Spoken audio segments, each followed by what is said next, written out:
Niramala Sitharaman budget भाषण देना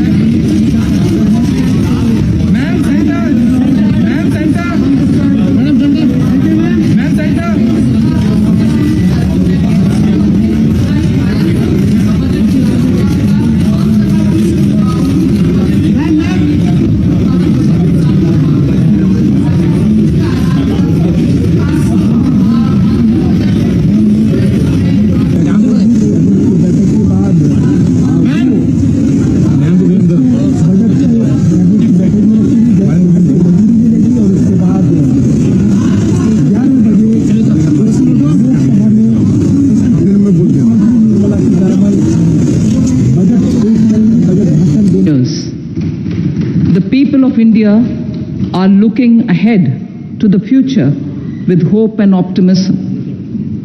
With the blessings of the people, when our government under the visionary and dynamic leadership of Honorable Prime Minister Shri Narendra Modi assumed office in 2014, the country was facing enormous challenges.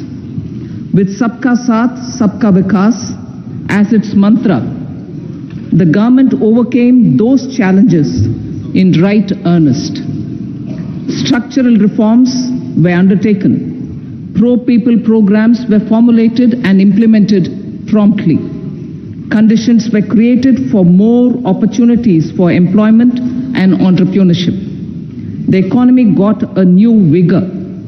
The fruits of development started reaching the people at scale. The country got a new sense of purpose and hope. Naturally, the people blessed the government with a bigger mandate. In the second term, our government under the leadership of Honorable Prime Minister doubled down on its responsibilities to build a prosperous country with comprehensive development of all people and all regions. Our government strengthened its mantra to Sabka Saath, Sabka Vikas and Sabka Vishwas. Our development philosophy covered all elements of inclusivity, namely social inclusivity through coverage of all strata of the society and geographical inclusivity through development of all regions of the country. With the whole of nation approach of Sabka Prayas, the country overcame the challenges of once-in-a-century pandemic, took long strides towards Atmanirbhar Bharat, committed to Panch Pran, and laid solid foundations for the Amrit Kal. As a result, our young country has high aspirations, pride in its present, and hope and confidence for a bright future. We expect that our government, based on its stupendous work, will be blessed again by the people with a resounding mandate. Inclusive development and growth. Our humane and inclusive approach to development is a marked and deliberate departure from the earlier approach of provisioning up to village level. Development programs were thus provisioned. In the last 10 years, however, have targeted each and every household and individual through housing for all, Har Ghar Jal, electricity for all, cooking gas for all, bank accounts and financial services for all in record time. The worries about food have been eliminated through free ration for 80 crore people. Minimum support prices for the produce of Annadata are periodically increased appropriately. These and the provision of basic necessities have enhanced real income in the rural areas. Their economic needs could be addressed thus spurring growth and generating jobs. Social justice. Our government is working with an approach to development that is all-round, all-pervasive, and all-inclusive. Sarvangin, Sarvasparshi, or Sarvasamaveshi. It covers all castes and people at all levels. We are working to make India a Vikasit Bharat by 2047. For achieving that goal, we need to improve people's capability and empower them. Previously, social justice was mostly a political slogan. For our government, social justice is an effective and necessary governance model. The saturation approach of covering all eligible people is the true and comprehensive achievement of social justice. This is secularism in action, reduces corruption, and prevents nepotism, prevents Bhai Bhatijawad.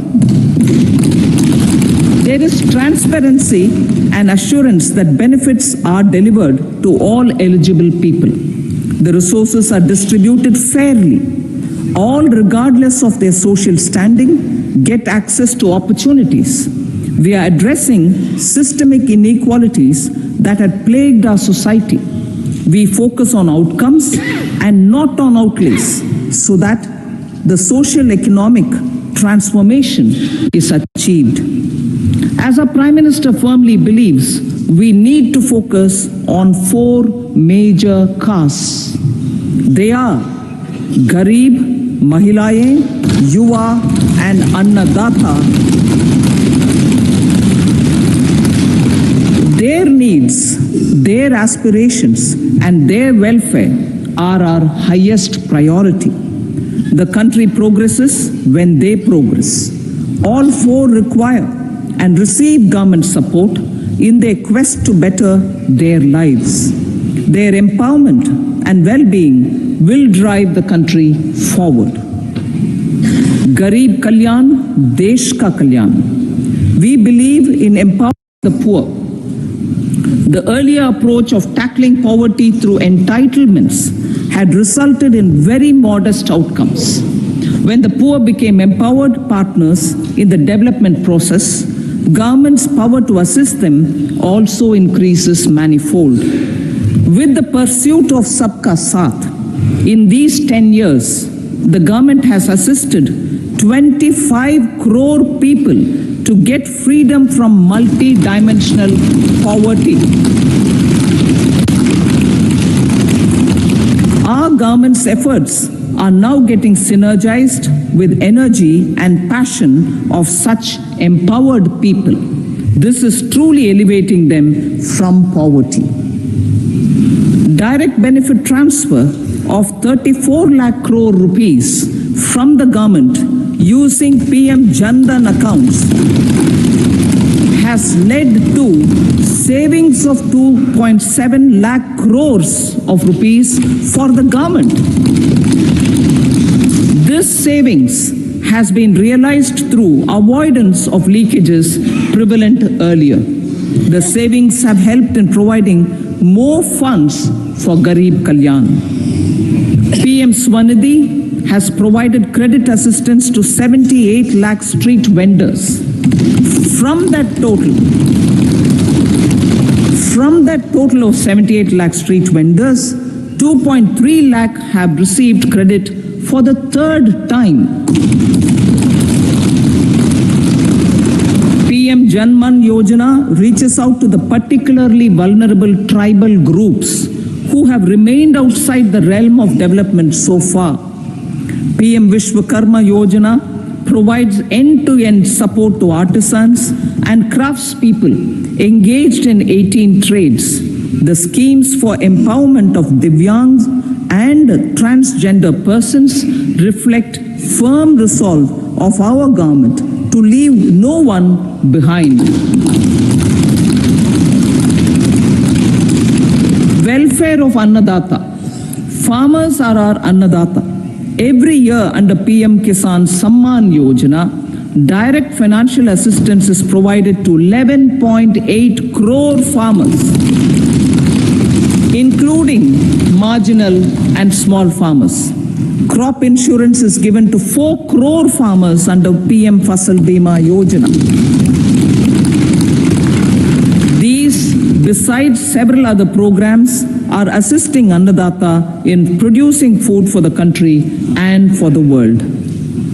Electronic National Agricultural Market has integrated 1,361 mandis and is providing services to 1.8 crore farmers with trading volume of 3 lakh crores of rupees.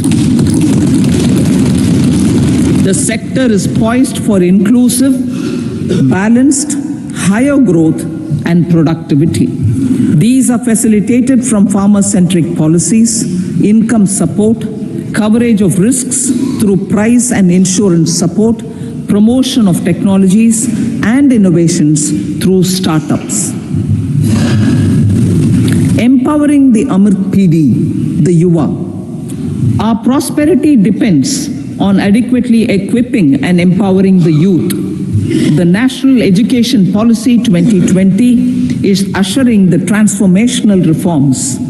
PM Schools for Rising India, PM Shri, are delivering quality teaching and nurturing holistic and well-rounded individuals. The Skill India mission has trained 1.4 crore youth, upskilled and reskilled 54 lakh youth, and established 3,000 new ITIs. A large number of institutions of higher learning, namely 7 IITs, 16 triple ITs, 7 IIMs, 15 AIMS, and 390 universities have been set up. PM Mudra Yojana has sanctioned 43 crore loans aggregating to 22.5 lakh crores of rupees for entrepreneurial aspirations of our youth. Besides that, Fund of Funds, Startup India, and Startup Credit Guarantee schemes are assisting our youth. They are also becoming Rozgar Data. The country is proud of our youth scaling new heights in sports. The highest ever medal tally in Asian Games and Asian Para Games in 2023 reflects a high confidence level.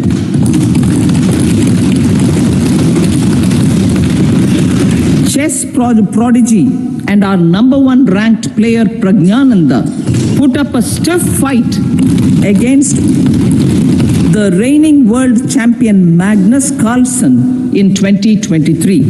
Today, India has over 80 chess grandmasters compared to little over 20 in 2010. Momentum for Nari Shakti.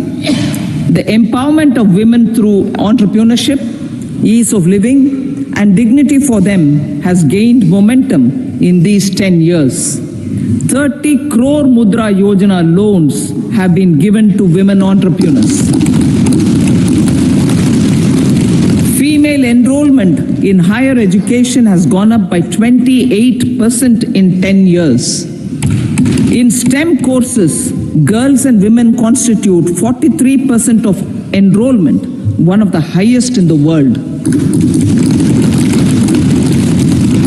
All these measures are getting reflected in the increasing participation of women in workforce. Making triple talaq illegal, reservation of 1/3 seats for women in the Lok Sabha and state assemblies, and giving over 70% houses under PM Awas Yojana in rural areas to women, and giving over 70% houses under PM Awas Yojana in rural areas to women as sole or joint owners have enhanced their dignity. exemplary track record of governance, development, and performance. Besides delivering on high growth in terms of gross domestic product, the government is equally focused on a more comprehensive GDP, that is, governance, development, and performance. Our government has provided transparent, accountable, people-centric, and prompt, trust-based administration with citizen-first and minimum government, maximum governance approach. The impact of all-round development is discernible in all sectors. There is macroeconomic stability, including in the external sector. Investments are robust. The economy is doing well. People are living better and earning better with even greater aspirations for future. Average real income of the people has increased by 50%. Inflation is moderate. People are getting empowered, equipped, and enabled to pursue their aspirations. There is effective and timely delivery of programs and of large projects. Economic management. The multi-pronged economic management over the past 10 years has complemented people-centric, inclusive development. Following are some of the major elements. 1. All forms of infrastructure, physical, digital, or social, are being built in record time.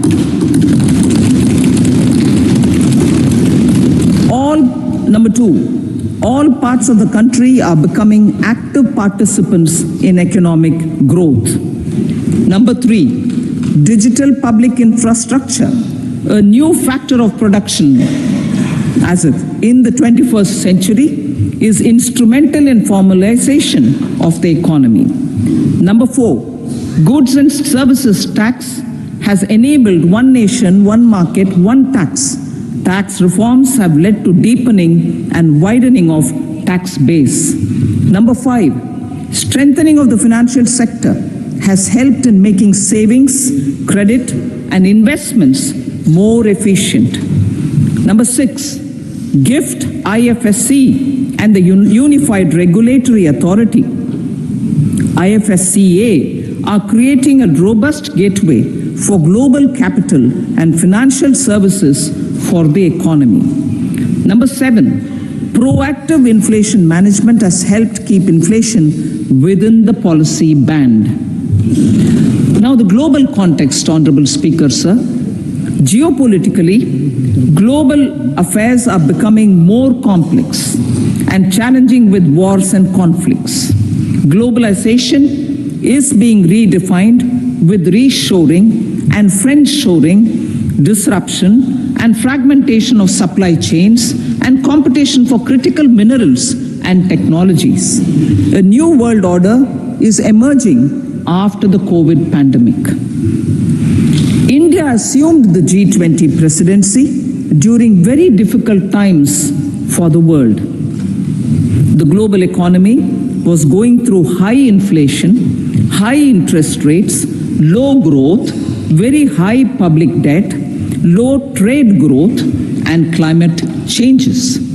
The pandemic has led to a crisis of food, fertilizer, fuel, and finances for the world, while India successfully navigated its way. The country showed the way forward and built consensus on solutions for those global problems.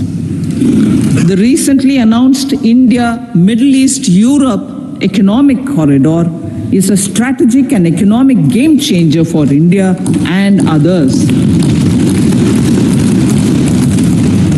In the words of Honorable Prime Minister, the corridor, and I quote, will become the basis of world trade for hundreds of years to come, and history will remember that this corridor was initiated on Indian soil, unquote.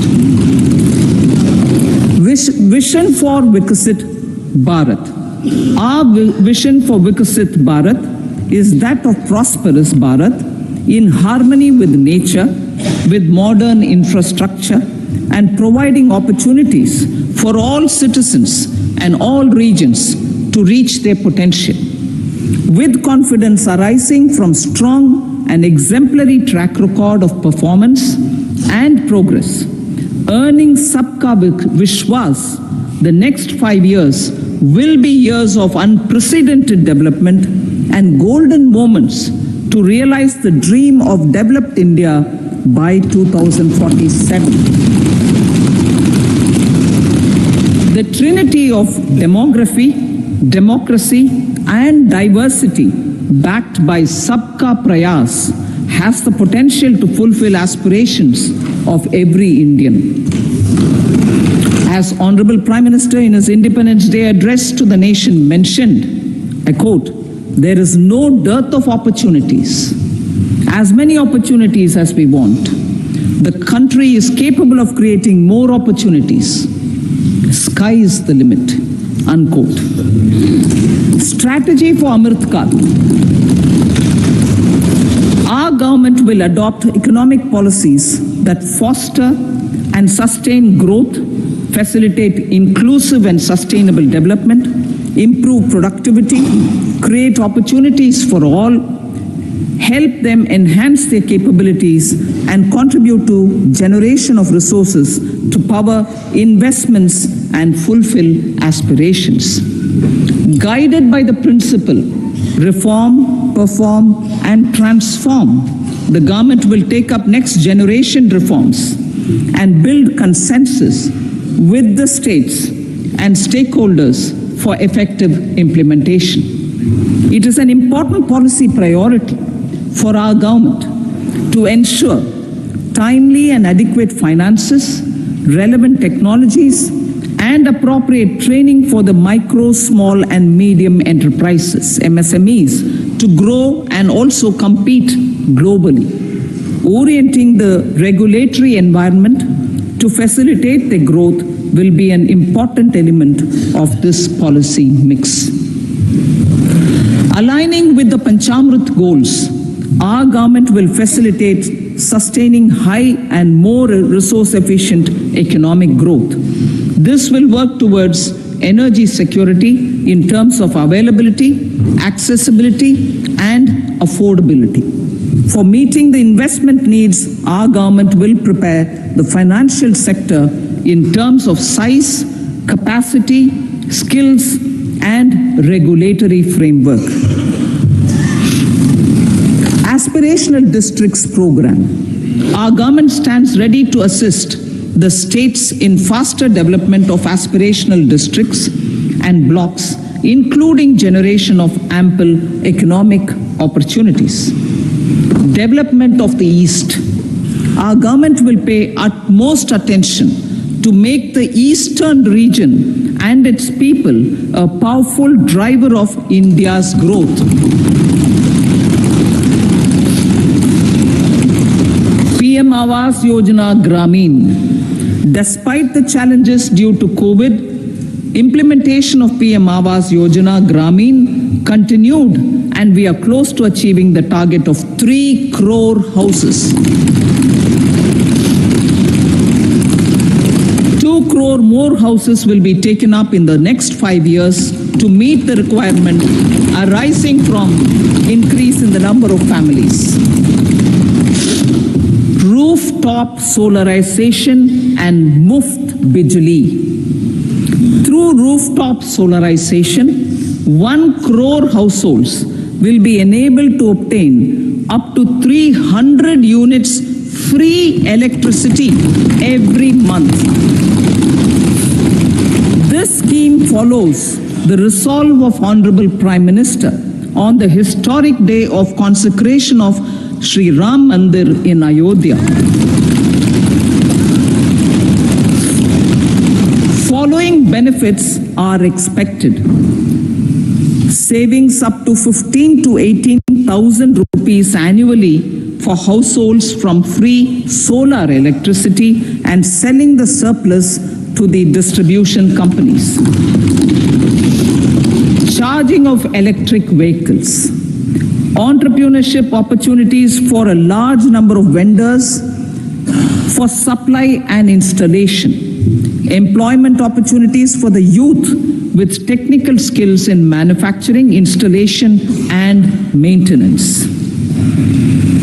Housing for middle class. Our government will launch a scheme to help deserving sections of the middle class, and I quote from Honorable Prime Minister's words, living in rented houses or slums or chawls and unauthorized colonies, unquote, to buy or build their own houses.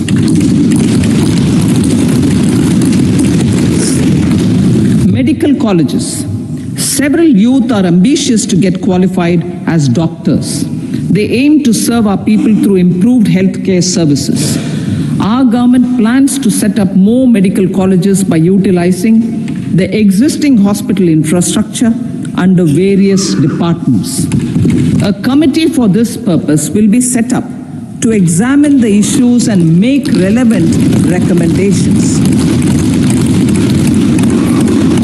Cervical cancer vaccination. Our government will encourage vaccination for girls in the age group of 9 to 14 years for prevention of cervical cancer. Maternal and child health care. Various schemes for maternal and child care will be brought under one comprehensive program for synergy in implementation. Upgradation of Anganwadi centers under Saksham Anganwadi and Poshan 2.0 will be expedited for improved nutrition delivery, early childhood care and development. The newly designed U-Win platform for managing immunization and intensified efforts of Mission Indradhanush will be rolled out expeditiously throughout the country. Ayushman Bharat. Healthcare cover under Ayushman Bharat scheme will be extended to all ASHA workers, to all Anganwadi workers and helpers. Agriculture and food processing. The efforts of value addition in agriculture sector and boosting farmers' incomes will be stepped up. Pradhan Mantri Kisan Sampada Yojana has benefited 38 lakh farmers and generated 10 lakh employment. Pradhan Mantri Formalization of Micro Food Processing Enterprises Yojana has assisted 2.4 lakh SHGs and 60,000 individuals with credit linkages. Other schemes are complementing the efforts for reducing post-harvest losses and improving productivity and incomes. For ensuring faster growth of the sector, our government will further promote private and public investment in post-harvest activities, including aggregation, modern storage, efficient supply chains, primary and secondary processing and marketing and branding. Nano DAP. After the successful adoption of nano urea, application of nano DAP on various crops will be expanded in all agroclimatic zones. Atmanirbhar Oilseeds Abhiyan. Building on the initiative announced in 2022, a strategy will be formulated to achieve Atmanirbharta for oil seeds such as mustard, groundnut, sesame, soya bean and sunflower. This will cover research for high-yielding varieties, widespread adoption of modern farming techniques, market linkages, procurement, value addition and crop insurance. Dairy development. A comprehensive program for supporting dairy farmers will be formulated. Efforts are already on to control foot and mouth disease. India is the world's largest milk producer with India is the world's largest milk producer, but with low productivity of milch animals. The program will be built on the success of existing schemes such as Rashtriya Gokul Mission, National Livestock Mission, and infrastructure development funds for dairy processing and animal husbandry. Matsya Sampada. It was a government which set up a separate department for fisheries, realizing the importance of assisting fishermen. This has resulted in doubling of both inland and aquaculture production. Seafood exports since 2013-14 has also doubled. Implementation of Pradhan Mantri Matsya Sampada Yojana will be stepped up to 1. Enhance aquaculture productivity from existing 3 to 5 tons per hectare. 2. Double exports to 1 lakh crore rupees, and 3. Generate 55 lakh employment opportunities in the near future. 5 integrated aqua parks will also be set up. Lakpati Didi.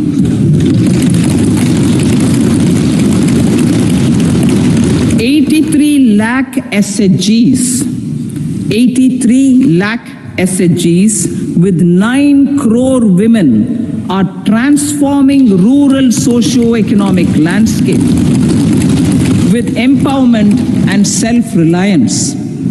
Honorable Speaker said, their success has assisted nearly 1 crore women to become Lakpati Didi already. They are an inspiration to others.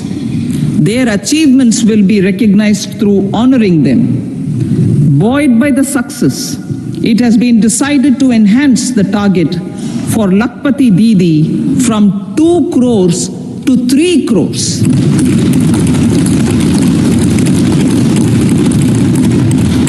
Technological changes, new age technologies and data are changing the lives of people and businesses.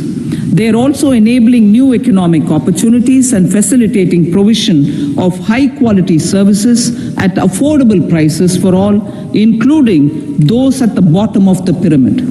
Opportunities for India at the global level are expanding. India is showing solutions through innovation and entrepreneurship of its people. Research and innovation for catalyzing growth, employment, and development. Prime Minister Lal Bahadur Shastri gave the slogan of Jai Jawan, Jai Kisan. Prime Minister Atal Bihari Vajpayee ji, made that Jai Jawan, Jai Kisan, Jai Vigyan. Prime Minister Modi has furthered that to Jai Jawan, Jai Kisan, Jai Vigyan, and Jai Anusandhan, as innovation is the foundation of development. For our tech-savvy youth, this will be a golden era. A corpus of 1 lakh crore rupees will be established with 50-year interest-free loan provided. The corpus will provide long-term financing or refinancing with long tenors and low and or nil. I repeat that sentence. The corpus will provide long-term financing or refinancing with long tenors and low or nil interest rates. This will encourage the private sector to scale up research and innovation significantly in sunrise domains. We need to have programs that combine the powers of our youth and technology. A new scheme will be launched for strengthening deep tech technologies for defense purposes and expediting Atmanirbharta. Infrastructure development. Building on the massive tripling of the capital expenditure outlay in the past 4 years, resulting in huge multiplier impact on economic growth and employment creation, the outlay for the next year is being increased by 11.1% to 11,11,111 crore rupees. This would be 3.4% of our GDP. Railways. 3 major economic railway corridor programs will be implemented. These are Energy, Mineral and Cement Corridor. Number 2, Port Connectivity Corridors. And number 3, High Traffic Density Corridors. The projects have been identified under the PM Gati Shakti for enabling multimodal connectivity. They will improve logistics efficiency and reduce cost. The resultant decongestion of the high traffic corridors will also help in improving operations of passenger trains, resulting in safety and higher travel speed for passengers. Together with dedicated freight corridors, these 3 economic corridor programs will accelerate our GDP growth and reduce logistic costs.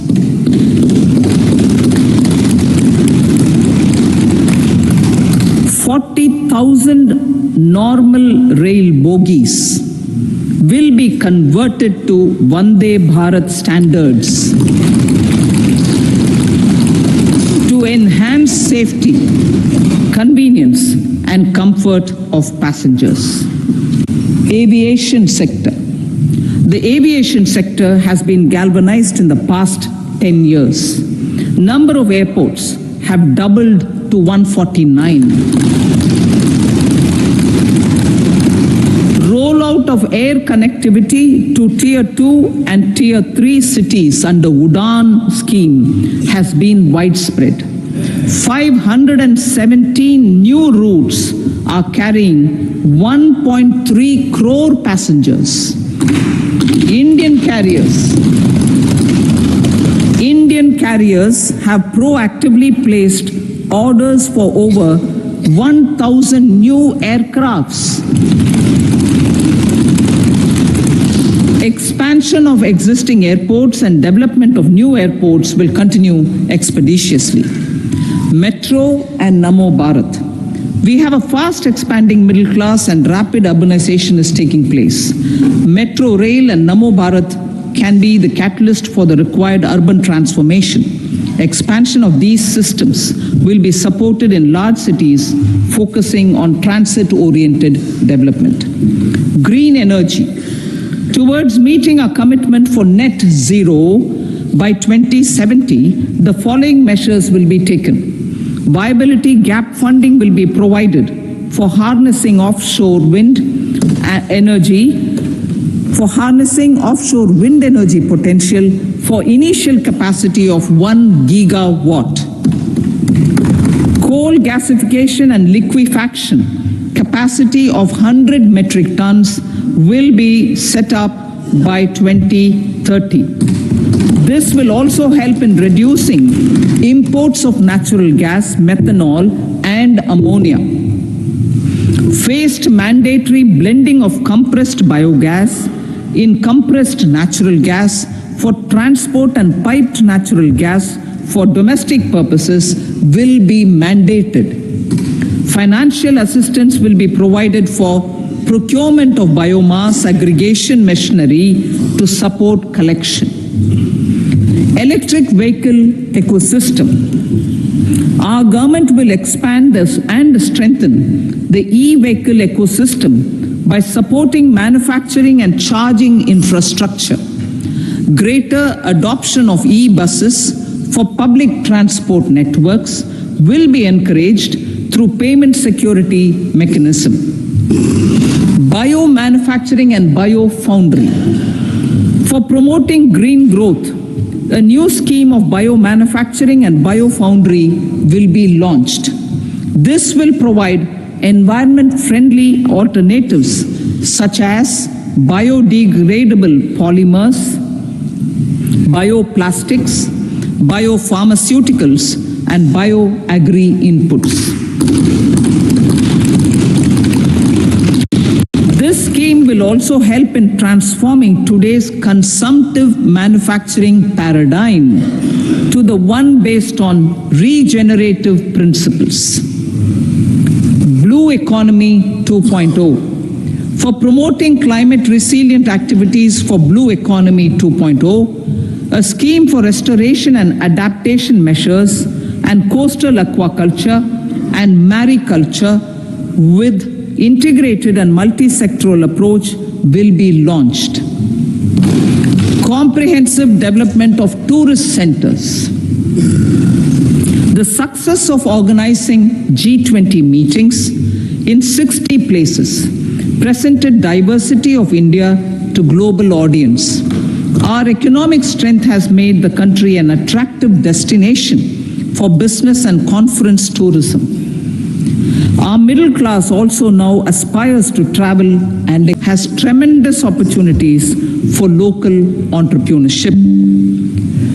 States will be encouraged to take up comprehensive development of iconic tourist centers, branding and marketing them at global scale. A framework for rating of the centers based on quality of facilities and services will be established. Long-term interest-free loans will be provided to states for financing such development on matching basis. To address the emerging fervor for domestic tourism, Honorable Speaker, sir, projects for port connectivity, tourism infrastructure, and amenities will be taken up on our islands, including Lakshadweep. This will help in generating employment also. Promoting investments. The FDI inflow during 2014 to 23 was $596 billion, marking a golden era. That is twice the inflow during 2005 to 14.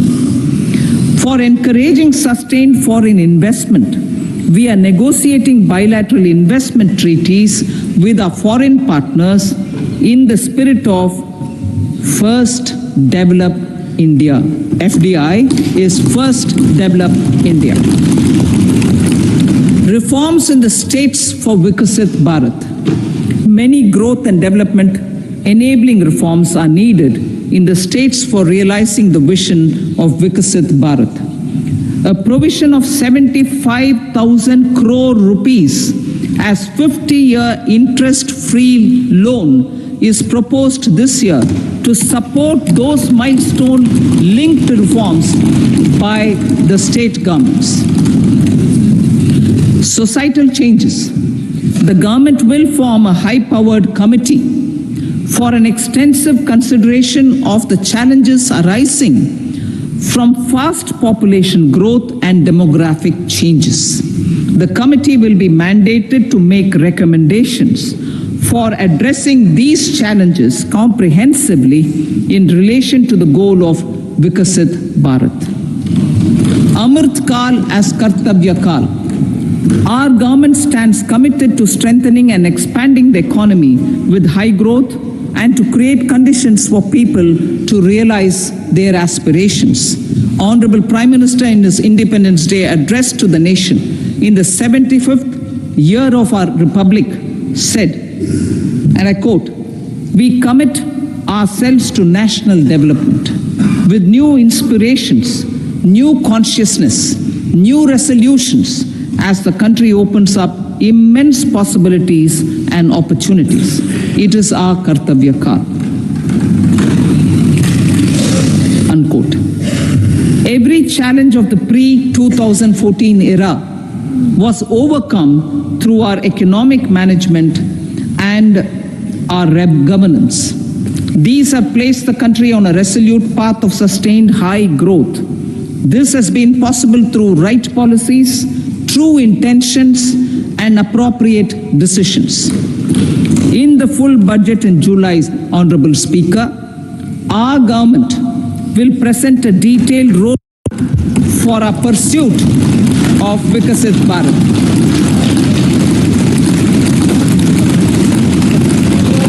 Revised estimates of 2023-24. The revised estimate of the total receipts other than borrowings is 27.56 lakh crores of rupees, of which the tax receipts are 23.24 lakh crore rupees. The revised estimate of total expenditure is 44.90 lakh crore rupees. The revenue receipts at 30.03 lakh crore rupees are expected to be higher than the budget estimate, reflecting strong growth momentum and formalization in the economy. The revised estimate of the fiscal deficit is 5.8% of GDP, improving on the budget estimate, notwithstanding moderation in the nominal growth estimates. Budget estimates for 2024-25. Coming to the year 2024-25, the total receipts other than borrowings and total expenditure are estimated at 30.80 and 47.66 lakh crore rupees respectively. The tax receipts are estimated at 26.02 lakh crore rupees. The scheme of 50-year interest-free loan for capital expenditure to states will be continued this year with an outlay of 1.3 lakh crore rupees. We continue on the path of fiscal consolidation, as announced in my budget speech of 2021-22, to reduce fiscal deficit below 4.5% by 25-26. The fiscal deficit in 2024-25 is estimated to be 5.1% of GDP, adhering to that path. So the gross and net market borrowings through dated securities during 24-25 are estimated at 14.13 lakh crore rupees and 11.75 lakh crore respectively. Both will be less than that in 23-24. Now that the private investments are happening at scale, the lower borrowings by the central government will facilitate larger availability of credit for the private sector. Vote on account. I'll be seeking vote on account approval of the Parliament through the appropriation bill for a part of the financial year 2024-25. I will now move to Part B. Honorable Speaker, sir, over the last 10 years, the direct tax collections have more than trebled and the return filers swelled 2.4 times. I would like to assure the taxpayers that their contributions have been used wisely for the development of the country and welfare of its people.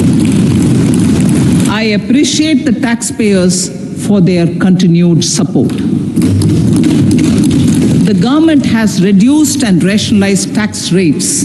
Under the new tax scheme, there is now no tax liability for taxpayers with income up to 7 lakh rupees, up from 2.2 lakh rupees in the financial year 2013-14. The threshold for presumptive taxation for retail businesses was increased from 2 crores to 3 crores.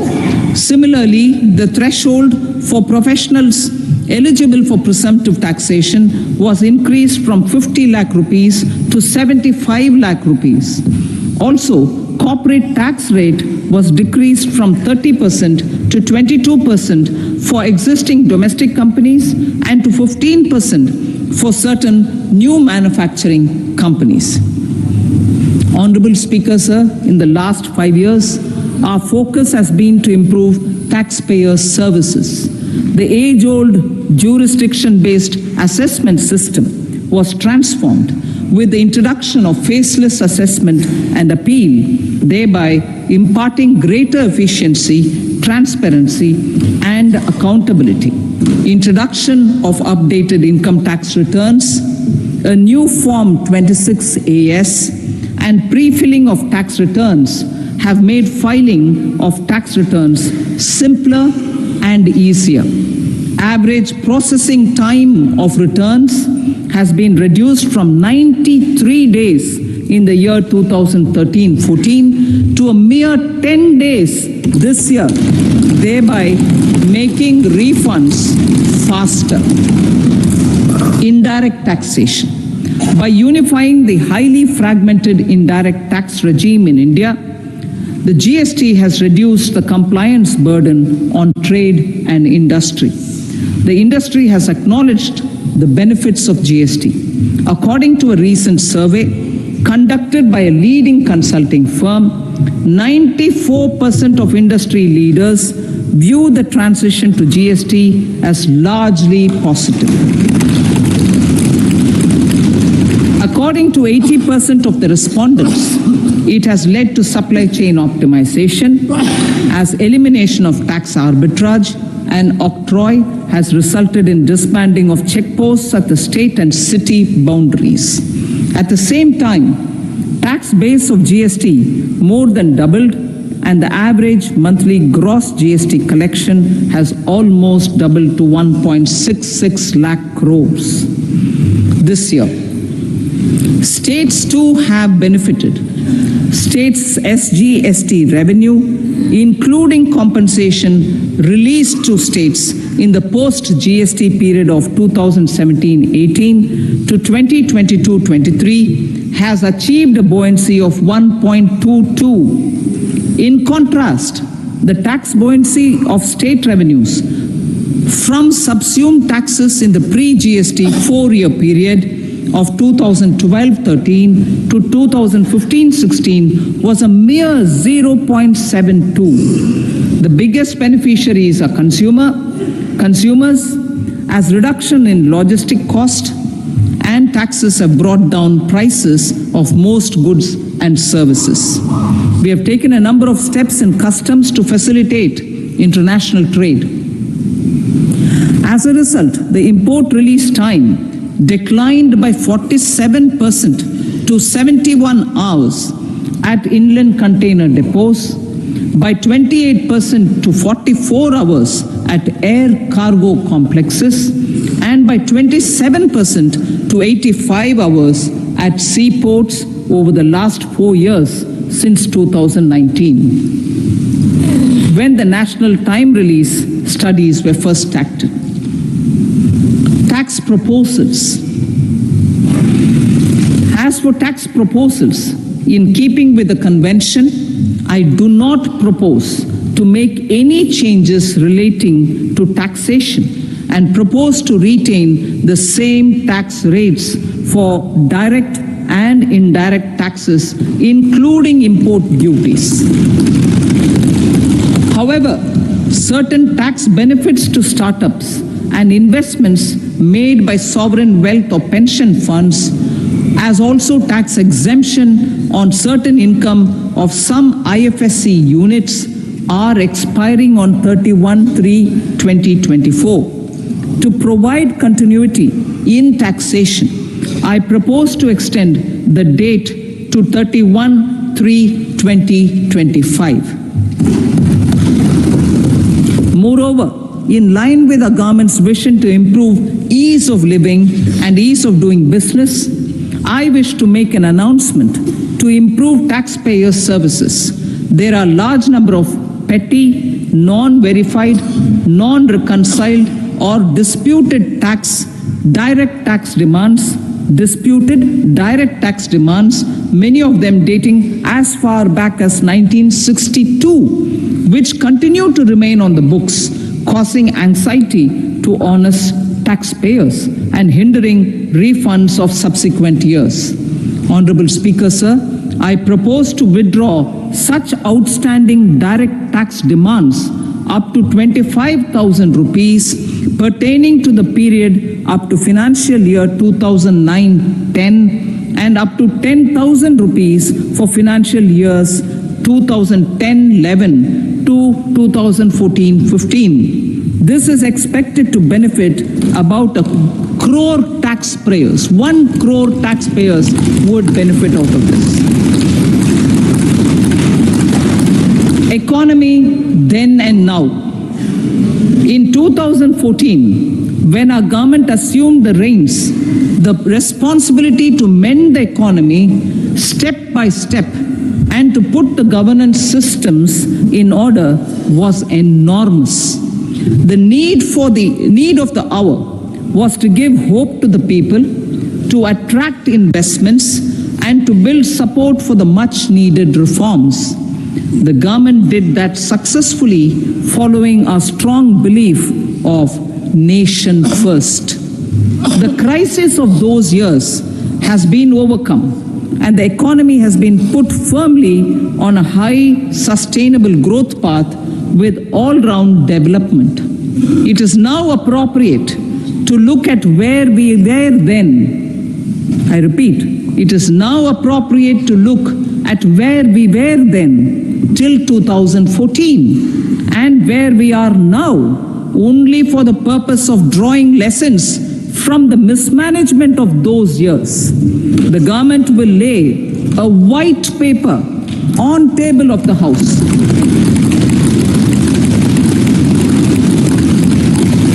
The exemplary track record of governance, development and performance, effective delivery and Jan Kalyan has given the government trust, confidence and blessings of the people to realize whatever it takes. The goal of Vikasit Bharat with good intentions, true dedication and hard work in the coming years and decades.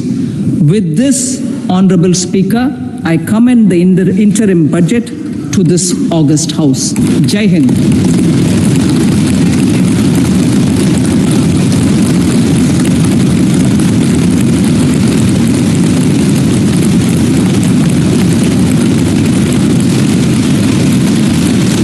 Item number 2, Srimati Niramala Sitharaman ji.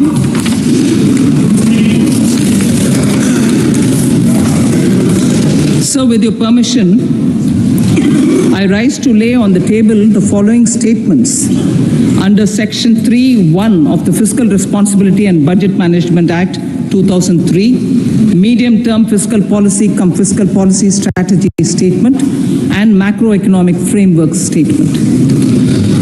Item number 3, Srimati Niramala Sitharaman ji.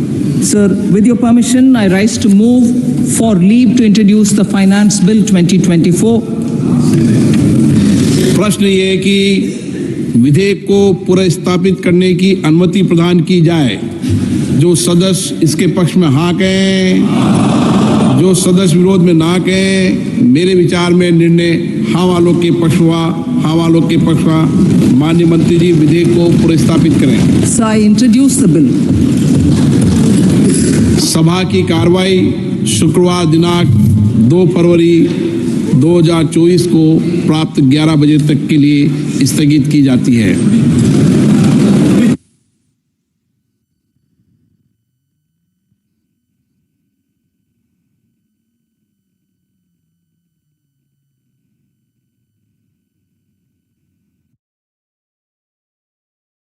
India are looking ahead to the future with hope and optimism.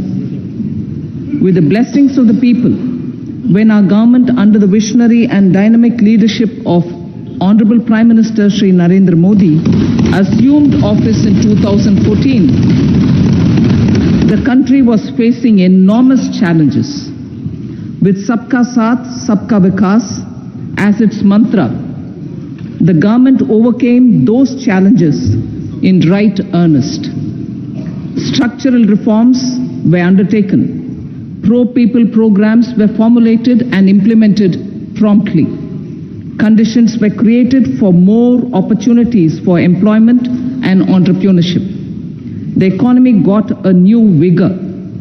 the fruits of development started reaching the people at scale. The country got a new sense of purpose and hope. Naturally, the people blessed the government with a bigger mandate. In the second term, our government, under the leadership of Honorable Prime Minister, doubled down on its responsibilities to build a prosperous country with comprehensive development of all people and all regions. Our government strengthened its mantra to Sabka Saath, Sabka Vikas and Sabka Vishwas. Our development philosophy covered all elements of inclusivity, namely social inclusivity through coverage of all strata of the society.